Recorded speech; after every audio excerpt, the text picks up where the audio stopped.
What if I told you that every thought you have is quietly building the world you will live in tomorrow? Not metaphorically, not symbolically, literally. Every fear, every hope, every silent belief is shaping your body, your circumstances, and your destiny right now. And according to one of the most mysterious figures of the 20th century, this is not philosophy. It is law. Edgar Cayce, known as the Sleeping Prophet, gave thousands of trance readings during his lifetime. Doctors, businessmen, housewives, and spiritual seekers came to him with questions about health, destiny, relationships, and the nature of the soul. And again, one message appeared in his readings with striking consistency. Mind is the builder, thought is the seed, reality is the harvest. Cayce taught that the universe is not just made of matter, it is made of consciousness. Behind every physical form is vibration, energy, and spirit. He explained that life itself is spiritual in essence, and that what we call the physical world is simply the visible result of invisible forces of thought and intention. In one of his most famous teachings, he declared that thoughts are not harmless, passing clouds in the mind. Thoughts are real. Thoughts are things. And because they are real, they carry energy, direction, and consequence. According to Cayce, the world you experience is not just happening to you. It is happening through you. He said that what you hold in your mental vision eventually becomes reality in the material world. The mind, he insisted, is the builder in every dimension: physical, social, mental, and spiritual. This idea may sound modern, like something you would hear in books about the law of attraction or quantum manifestation. But Cayce spoke about it nearly a century ago, long before it became a popular topic. And his message was not about wishful thinking. It was about responsibility. He explained that destiny is not something imposed on us by chance or fate. Instead, our current conditions are the rebound of our past thoughts, attitudes, and actions. What we experience is often the echo of what we once believed. In other words, your life is not random. It is a reflection. If a person constantly thinks in fear, resentment, or hopelessness, those thoughts become the blueprint for their experiences. But if a person fills their mind with faith, purpose, and compassion, those vibrations begin to shape a different future. Cayce once said, "For what we think upon, that we become." And in another statement, he went even further, saying, "It is thought and feeling which guides the universe, not deeds." This flips the normal way we think about cause and effect. Most people believe that actions create results. Cayce suggested that actions are only the surface. Beneath every action is a thought. Beneath every thought is a feeling. And those inner forces are the true architects of reality. Imagine your life as a house. Your actions are the walls and the roof, but your thoughts are the foundation. If the foundation is unstable, the house cannot stand for long. If the foundation is strong, the structure above it becomes secure and harmonious. Cayce believed that every thought enters what he called the universal consciousness, a kind of collective mind that connects all beings. Nothing, he said, is truly hidden. Every thought and action affects the whole. That means the energy you carry is not just personal.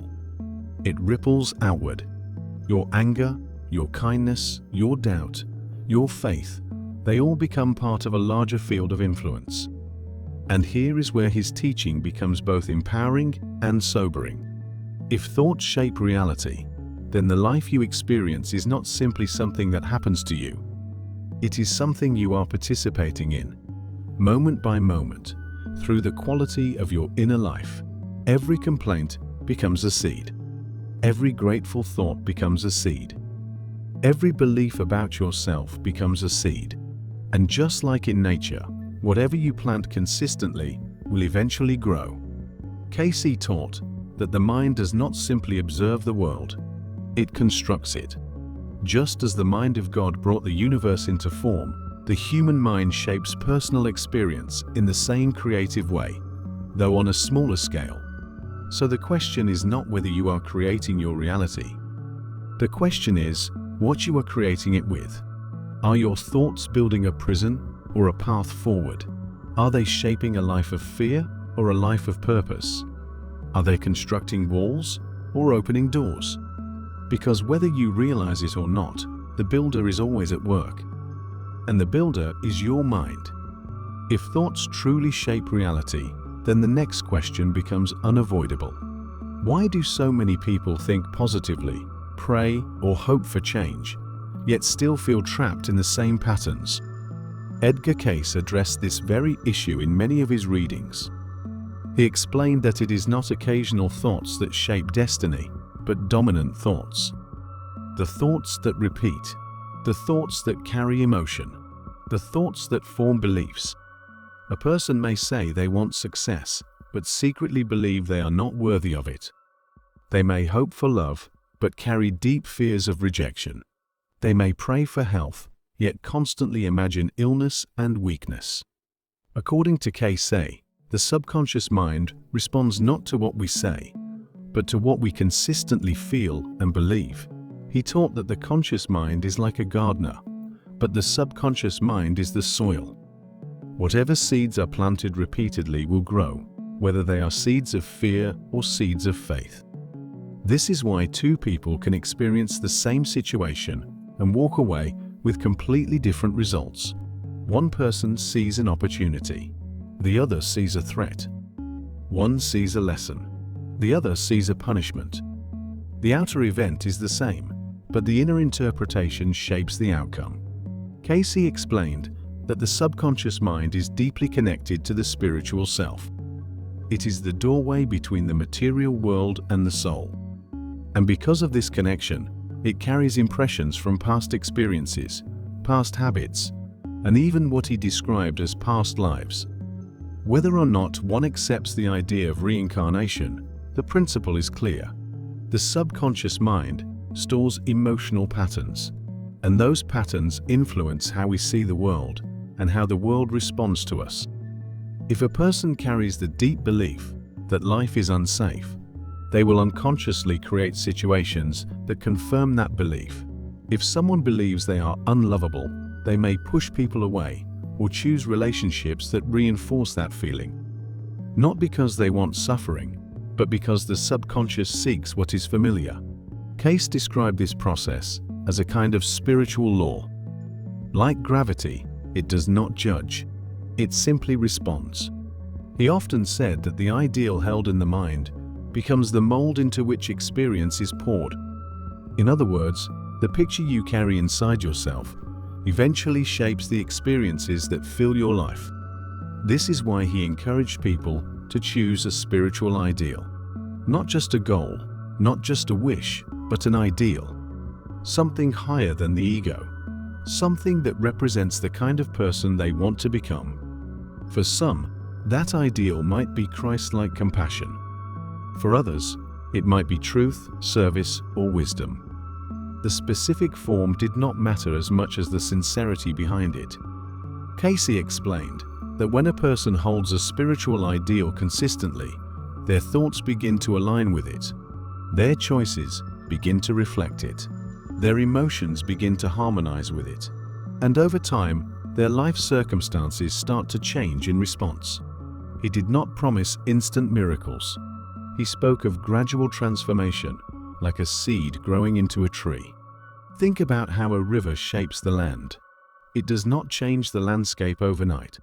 But over years, even centuries, the steady flow of water can carve canyons through solid rock.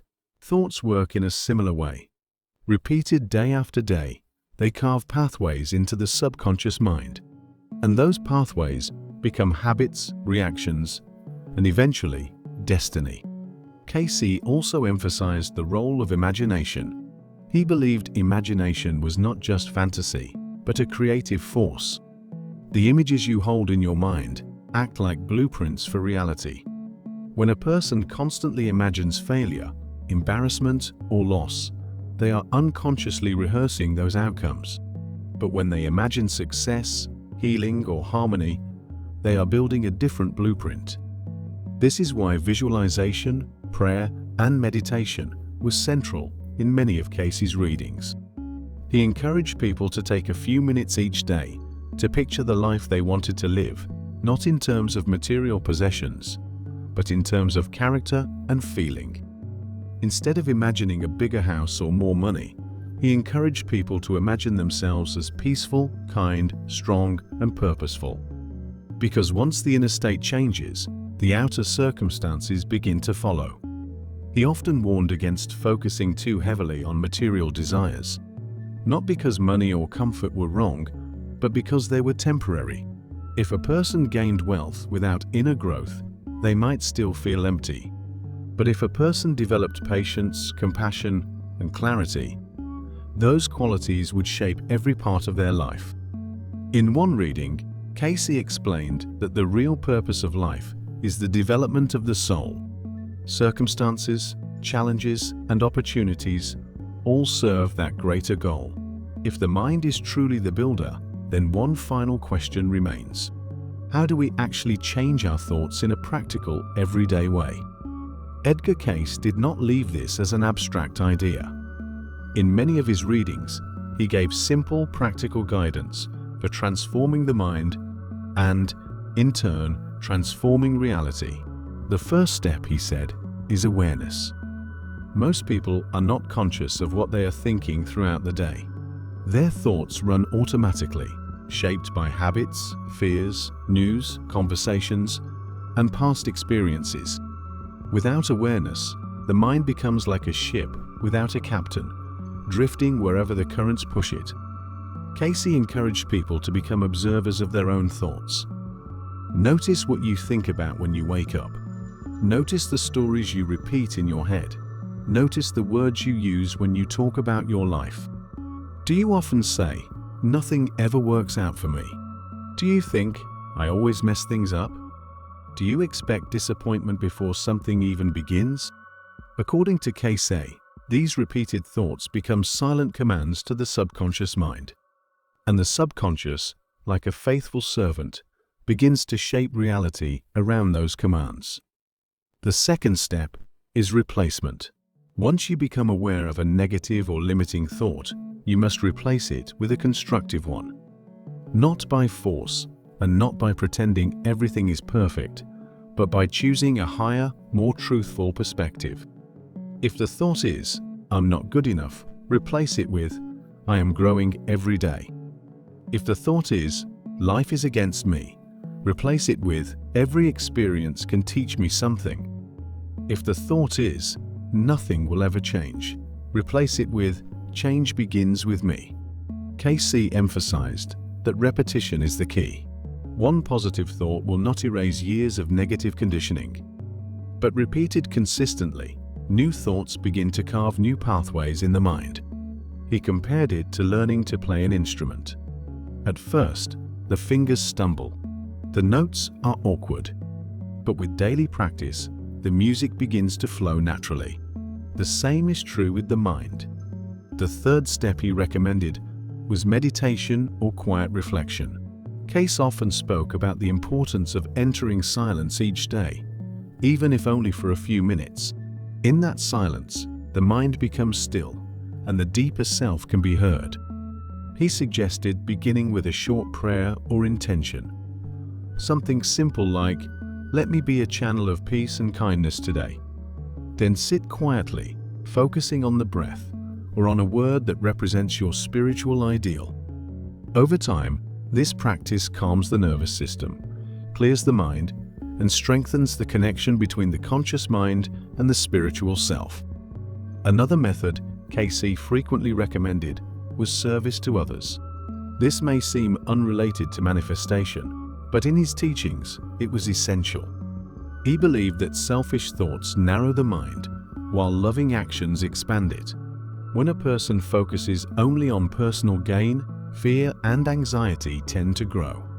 But when a person helps others, even in small ways, their consciousness becomes more open, more joyful, and more aligned with positive forces. In this expanded state, constructive thoughts become easier to maintain, and life begins to flow more smoothly. Cayce also spoke about the importance of physical habits. He believed the mind and body were deeply connected. Poor sleep, unhealthy food, and lack of exercise could cloud the mind and make negative thinking more likely. But when the body is cared for, the mind becomes clearer, calmer, and more receptive to positive thoughts. He often recommended simple routines: regular sleep, fresh air, gentle exercise, balanced meals. These were not just health tips.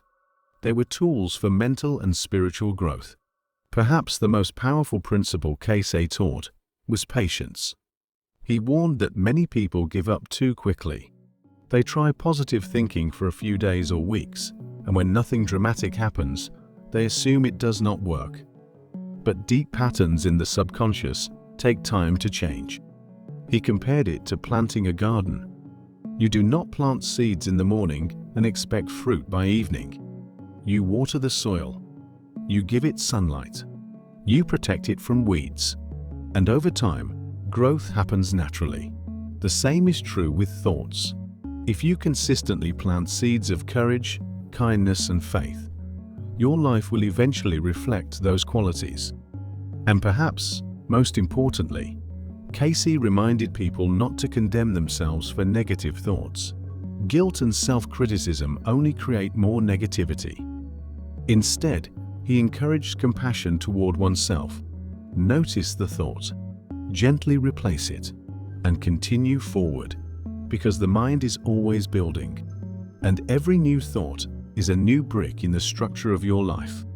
When you begin to understand this teaching, life takes on a very different meaning. You are no longer just reacting to events. You are participating in their creation. Edgar Cayce believed that every soul comes into this world with a purpose. Not just to survive, not just to accumulate possessions, but to grow in awareness, compassion, and understanding. And the primary tool for that growth is the mind.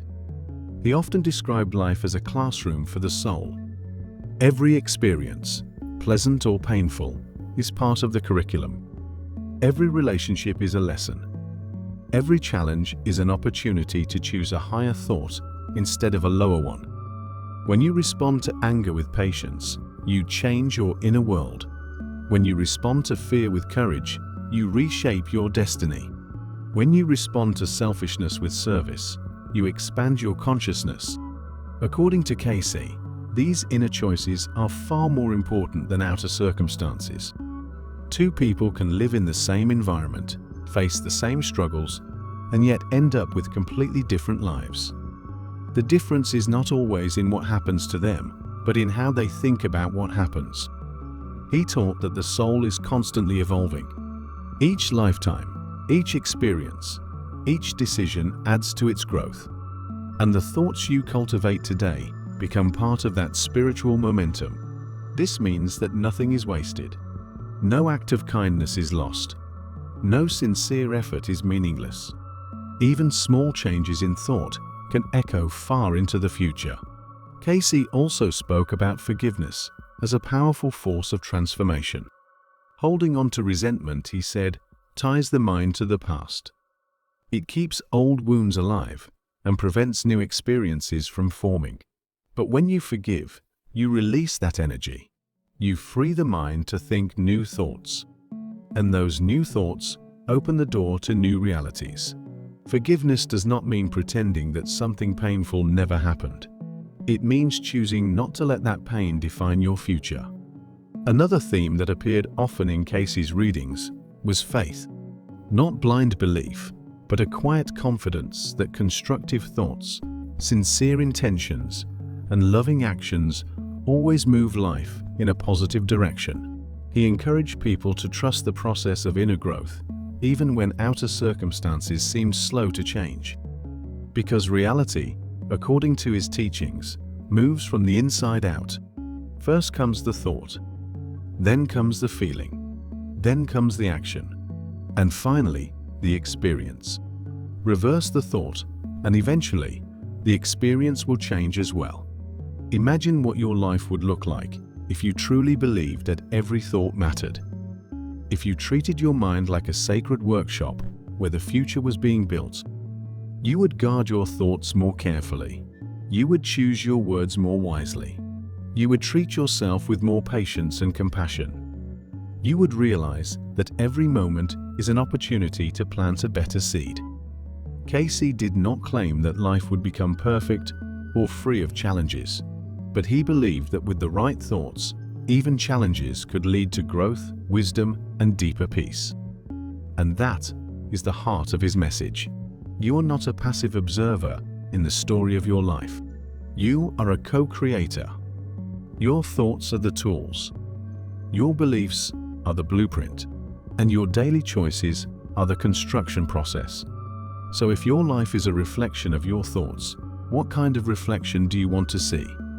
Do you want a life shaped by fear, doubt, and resentment?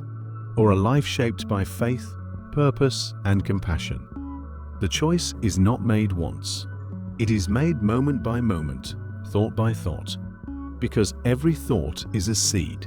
Every feeling is water. Every action is sunlight.